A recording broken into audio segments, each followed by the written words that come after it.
आजकल दरअसल सत्ताधारियों की नजरों में चुभ रही मेरी एक बहन नेहा सिंह राठौर की एक लाइन मुझे भी याद आ रही है। यूपी में काबा लेकिन संभल में जरा मैं यहाँ पर हूँ तो मेरे मन में ये ख्याल आ रहा है कि संभल में काबा। जी हाँ, संभल में एक वीरान ITI है जहां पर कई चीजें ऐसी हैं जिनके बारे में मैं आपसे जिक्र बाद में करूंगी। और संभल में अगर पॉलिटेक्निक की बात करूं तो पॉलिटेक्निक तो है ही नहीं। होता तो मेरे संभल के युवा किसी कारखाने या फिर इंडस्ट्री में नौकरी पाने लायक हो जाते, लेकिन हम जिनको चुनते हैं वो रोशनी में हमें खड़ा ही नहीं करते।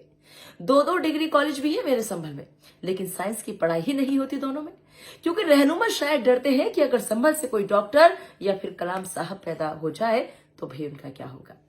लड़कियों के लिए तो डिग्री कॉलेज हो जाए ये सोचने की गुस्ताखी भी कभी किसी ने आज तक नहीं की। करीब 4.25 लाख मतदाताओं वाले संभल में जो 1.5-2 दर्जन इंटर कॉलेज हैं भी, उनमें भी टीचर्स का छोटा है। फर्नीचर विकलांग पड़े हैं और लैब अपनी हालात पर आंखों से एसिड जैसे आंसू बहा रहे हैं। प्राइमरी और माध्यमिक स्कूलों की तो पूछिए ही मत। अब जरा फिर से आंखें बंद करो मेरे संभल वालों और दिल दिमाग एक करके सोचो कि क्या आप इसी के हकदार थे? क्या आपकी औलाद पढ़ने और आगे बढ़ने के काबिल नहीं थी? नहीं, ऐसा बिल्कुल नहीं है, क्योंकि मेरे संभल का हर बच्चा काबिल भी है और हकदार भी है।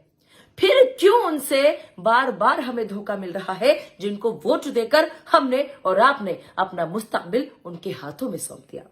क्यों कोई ट्रेनिंग कॉलेज, BEd या फिर BTC कॉलेज नहीं है हमारे संभल में? क्यों सालाना 3 करोड़ के विधायक फंड से हमारे संभल में शिक्षा की रोशनी फैलाने के लिए कौड़ी भी खर्च नहीं की गई? क्यों संभल में रोजगार पैदा करने वाली पढ़ाई की व्यवस्था देने की लड़ाई लखनऊ में नहीं लड़ी गई? कौन है अशिक्षा और बेरोजगारी के अंधेरे में डूबे संभल का जिम्मेदार? और साथ ही साथ कौन है मेरे संभल का कसूरवार?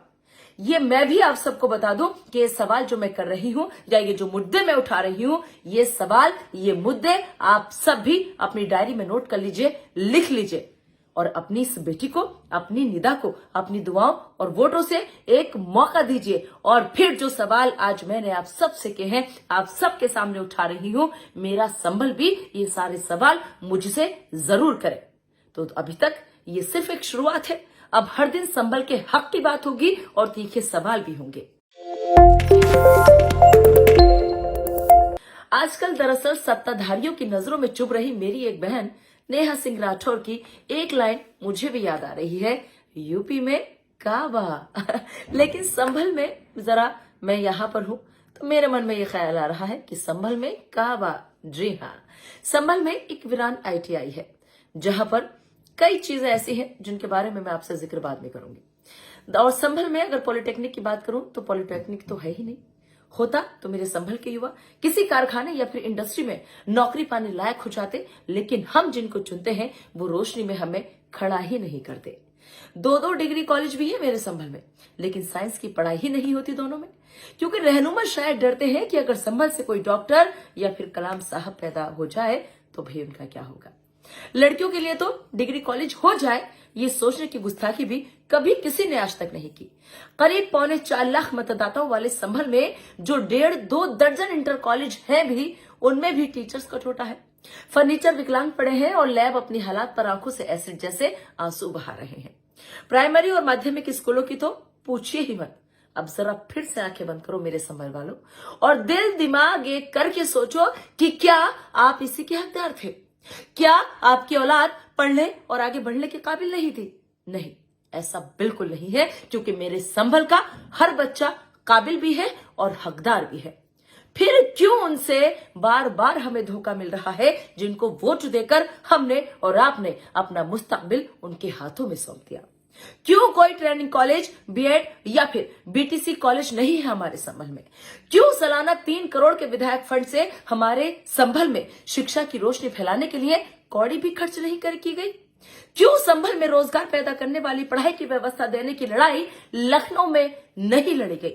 कौन है अशिक्षा और बेरोजगारी के अंधेरे में डूबे संभल का जिम्मेदार? और साथ ही साथ कौन है मेरे संभल का कसूरवार? ये मैं भी आप सबको बता दूं कि ये सवाल जो मैं कर रही हूं या ये जो मुद्दे मैं उठा रही हूं, ये सवाल, ये मुद्दे आप सब भी अपनी डायरी में नोट कर लीजिए, लिख लीजिए और अपनी इस बेटी को, अपनी निदा को, अपनी दुआओं और वोटों से एक मौका दीजिए। और फिर जो सवाल आज मैंने आप सबसे कहे हैं, आप सबके सामने उठा रही हूं, मेरा संभल भी ये सारे सवाल मुझसे जरूर करे। तो अभी तक ये सिर्फ एक शुरुआत है। अब हर दिन संभल के हक की बात होगी और तीखे सवाल भी होंगे।